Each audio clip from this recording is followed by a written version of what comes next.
He believed she would always come back to him, until the day she truly left. Not in a burst of anger, not with hurtful words or slamming doors. No, she departed in silence, like a tide that retreats gently, leaving behind a bare and disoriented shore. And for the first time in his life, perhaps, he understood what powerlessness meant. This strange sensation of watching someone you thought was yours evaporate like morning mist, of realizing that all his efforts, all his self-confidence, all that masculine assurance he wore like armor, weighed nothing against a woman who had simply decided to stop playing the game. Because that's what it's all about, isn't it? A game he thought he mastered, with rules he believed he knew. And suddenly, she changes the rules. Or rather, she stops playing altogether. You know, there's something fascinating and troubling about how certain men react when a woman ceases to choose them. Not when she leaves him in spectacular drama, no, but when she gradually distances herself, when her eyes no longer shine upon seeing him, when her messages become increasingly spaced out, increasingly neutral, when she no longer plays the game he thought he controlled. Stay with me until the end, because what I'm about to reveal will change how you see the entire dynamic between men and women when love becomes obsession. Carl Jung, that genius of the human soul, had this profound insight about the masculine psyche.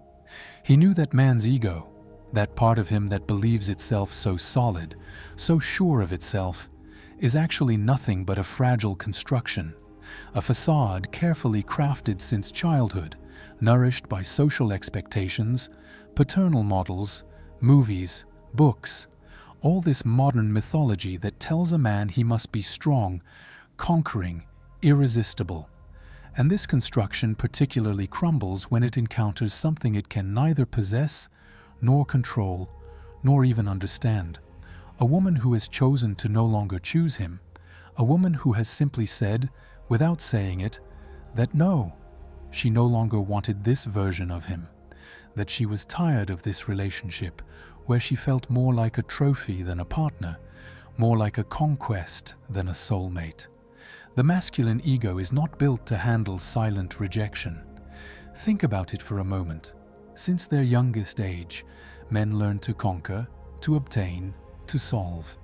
In the playground, they learn that persistence pays, that whoever gives up loses. At school, they're taught that work and perseverance lead to success. In the movies they watch, the hero always gets the girl if he shows himself determined enough, romantic enough, heroic enough. They grow up with this idea that perseverance and effort always pay off eventually, that it's enough to insist, to find the right words, the right approach, the right moment, that a woman who resists is only testing their determination, that a woman's no is often just a disguised maybe. This belief anchors itself so deeply that it becomes part of their masculine identity. A man who gives up too easily is a man who lacks character, determination, even virility. But what happens when this logic meets a woman who has simply said no in her heart? Not a loud no, not a definitive no, pronounced with anger. Just this silent no, this indifference that settles in, this distance that naturally widens. He believes at first that she's playing, that she's testing his determination, checking how much he truly desires her. So he doubles his efforts. He sends more messages, proposes more outings, multiplies his attention. He thinks strategy where she simply thinks freedom. But little by little, a chilling reality imposes itself on him. She's not playing. She has simply detached herself. And this detachment, this capacity that certain women have to cut emotional ties when they realize the relationship doesn't suit them, is something that the masculine ego experiences as an existential disqualification. Suddenly, it's no longer just about her. It's about him, his value, his capacity to be loved, his very identity as a seductive and desirable man. This woman's non-choice becomes a merciless mirror that reflects all his inadequacies. Jung spoke of the anima, this unconscious feminine part in man, this interior image of the ideal woman he carries within him since childhood, nourished by his relationship with his mother, his first romantic experiences, his dreams and fantasies. When a man falls in love, he often projects his anima onto the woman he desires. He doesn't really see who she is. He sees what he needs her to be. He sees the woman of his dreams, the one who will fill his gaps, heal his wounds, complete his personality. He sees a muse, a goddess, a savior, according to his psychological needs of the moment. And as long as she responds to this projection, as long as she plays the role he has unconsciously assigned to her, everything goes well. She feels desired, important, almost magical in her capacity to make him happy. He feels alive, inspired, transcended by this love that seems so perfect. But what happens when she refuses this role? When she decides to be herself rather than the fantasy he has of her? When she expresses her own needs, her own desires, her own limits? When she reveals her imperfections, her doubts, her fears, her complex human reality? That's when obsession is born, because suddenly she escapes him, and everything that escapes becomes fascinating, becomes precious, becomes indispensable. It's an almost automatic psychological mechanism, documented by all the great psychologists. The more something resists us, the more we desire it. The more something moves away, the more we give it value. It's the very principle of lack that creates desire. But here, it's not simply about material or even sexual desire. It's about something much deeper and more troubling. The more she moves away, the more ideal she becomes in his mind. He begins to idealize their moments together, to magnify every smile she gave him, every gesture of tenderness she had for him. Every conversation becomes in his memory an extraordinary connection. Every exchanged glance takes on epic proportions. He forgets the moments of doubt, the signals she was already sending him, this distance she sometimes put between them. He forgets the times when she seemed elsewhere, preoccupied, less invested than he hoped. He forgets his own dissatisfactions, his own questionings about their compatibility. In his reconstructed memory, they were perfect together. And if it was perfect, then why did she leave? This question haunts him. If you've made it this far in this exploration of the human psyche, it's because something resonates within you. And I want you to know that understanding these dynamics can transform not just how you see relationships, but how you navigate them. So hit that subscribe button and ring the bell, because we're going deeper into the psychology of attraction and attachment than most people dare to venture. And each video I create is designed to give you insights that can genuinely change your life. The obsession that arises in certain men facing a woman who distances herself is actually an obsession with their own image. They cannot bear the idea that a woman could have judged them and found them insufficient. And then comes that terrible moment, that moment when he truly understands that he no longer possesses her. Oh, he never really possessed a woman, of course. Nobody possesses anybody. We know that intellectually.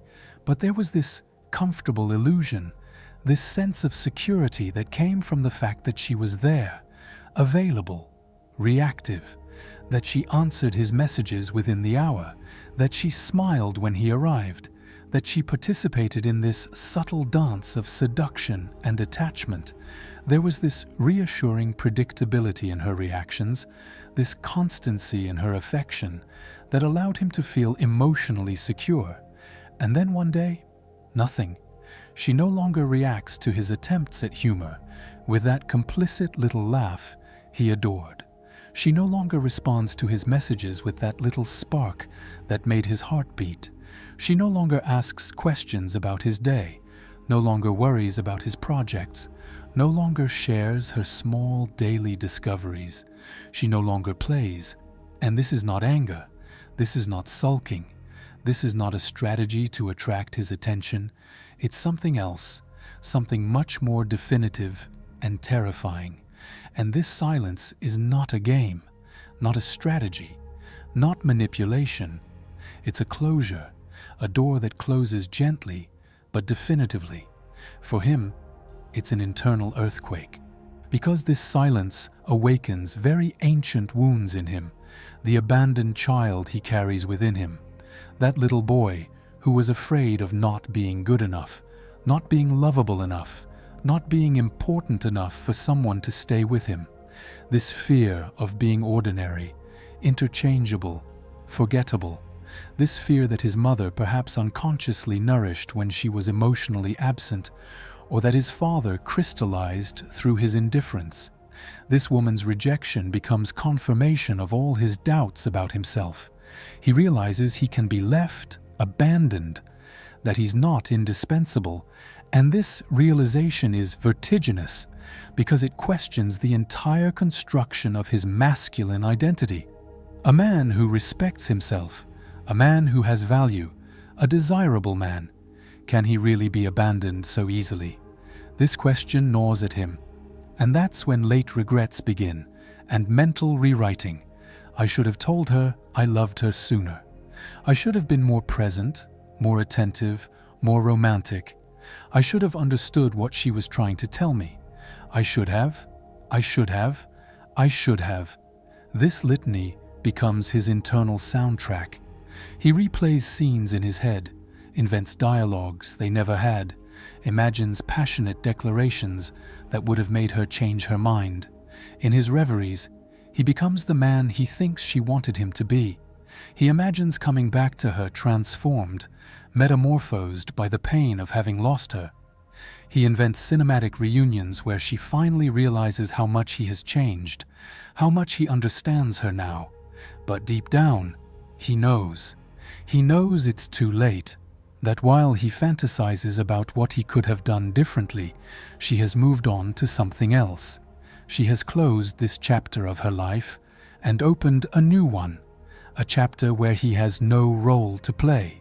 And this reality is perhaps the most difficult for him to accept, because it means that his pain, his regrets, his supposed transformation, all of this no longer matters to her. She has continued her life without him, so why does he want to return? And especially, why doesn't she want him anymore? The answer is both simple and complex. He's not coming back for her. He's coming back to repair himself through her, to save his wounded ego, to prove he can still reconquer her, to erase this unbearable sensation of failure and abandonment. He comes back because she now represents everything he thinks he has lost of his capacity to be loved. In his mind, if she agreed to take him back, if she gave him a second chance, then he could once again feel desirable, valuable, important.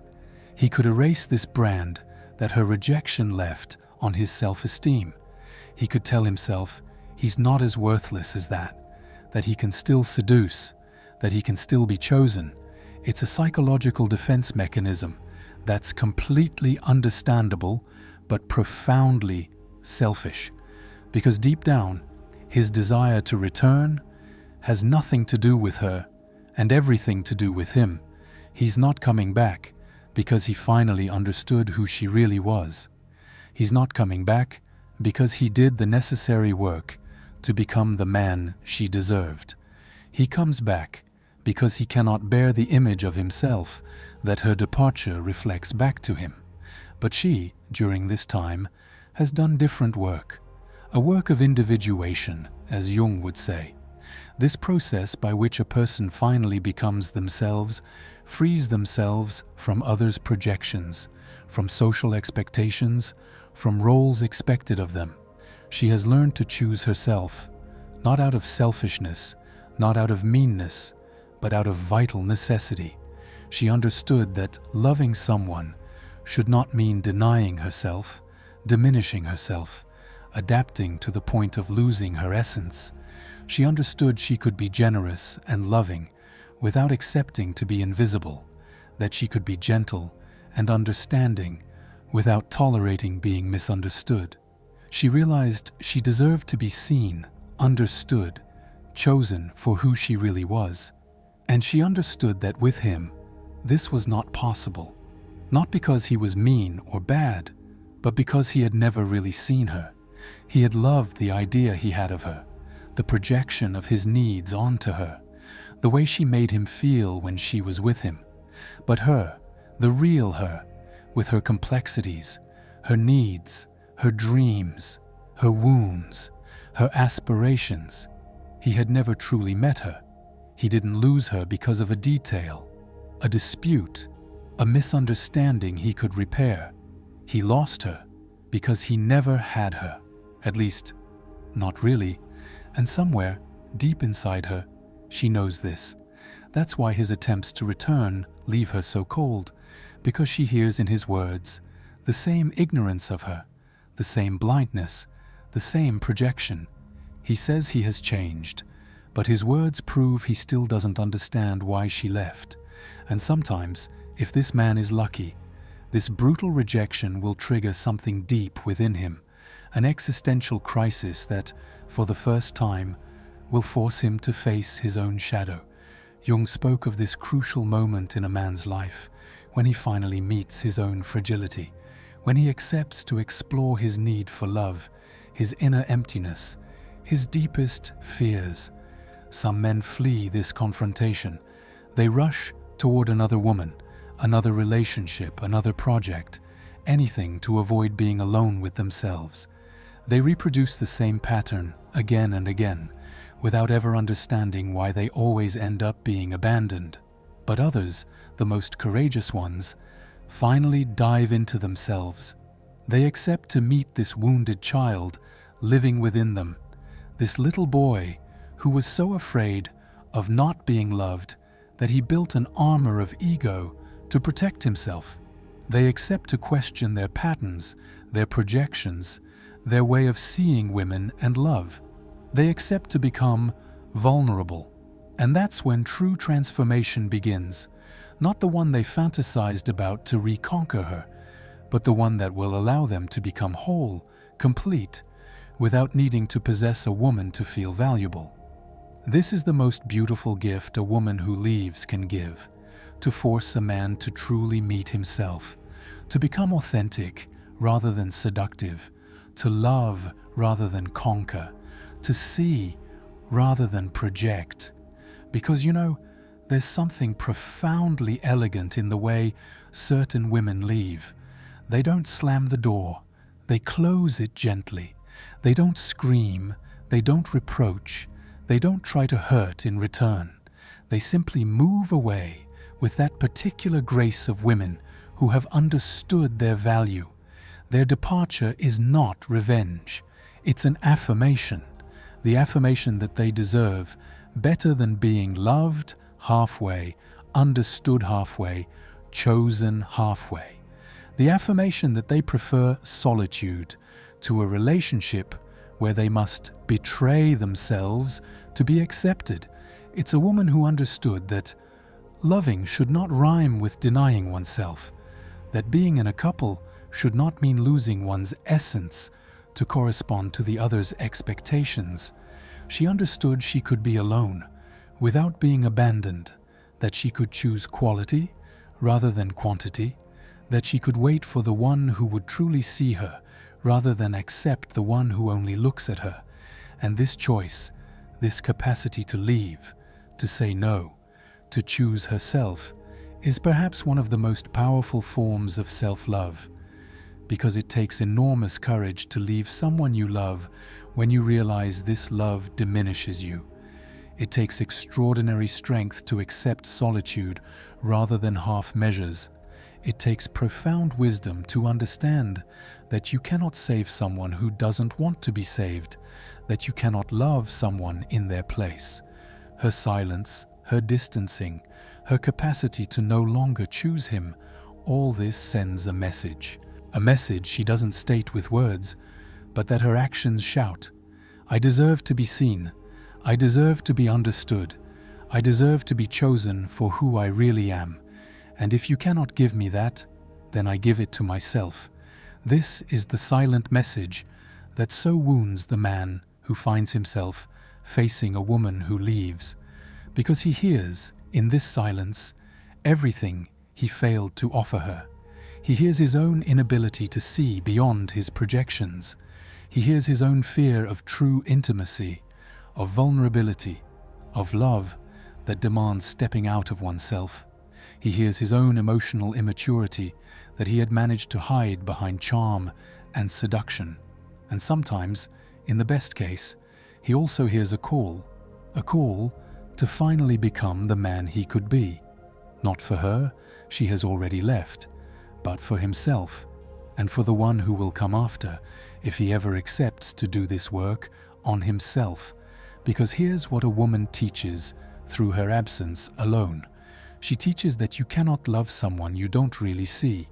She teaches that a relationship cannot survive on projections and illusions. She teaches that to love, truly love, is to accept the other in their totality, with their shadows and lights. She teaches that a woman who respects herself will not stay where she is not honored. She teaches that it's better to be alone and authentic than coupled and diminished. All these lessons she teaches without uttering a word, just through her capacity to leave, to choose herself, to say no to what doesn't suit her. And perhaps this is stronger than years of presence where she would have tried to educate him, change him, explain what she expected from him, because certain lessons can only be learned in loss. Certain realizations can only take place in absence. Certain transformations can only begin when you hit bottom. She didn't want to hurt him by leaving. She simply chose herself. And that's precisely what hurts him so much, because her choice to respect herself highlights everything he failed to respect in her. Her choice to love herself reveals all the love he failed to give her. Her choice to leave illuminates all the reasons he should have given her to stay.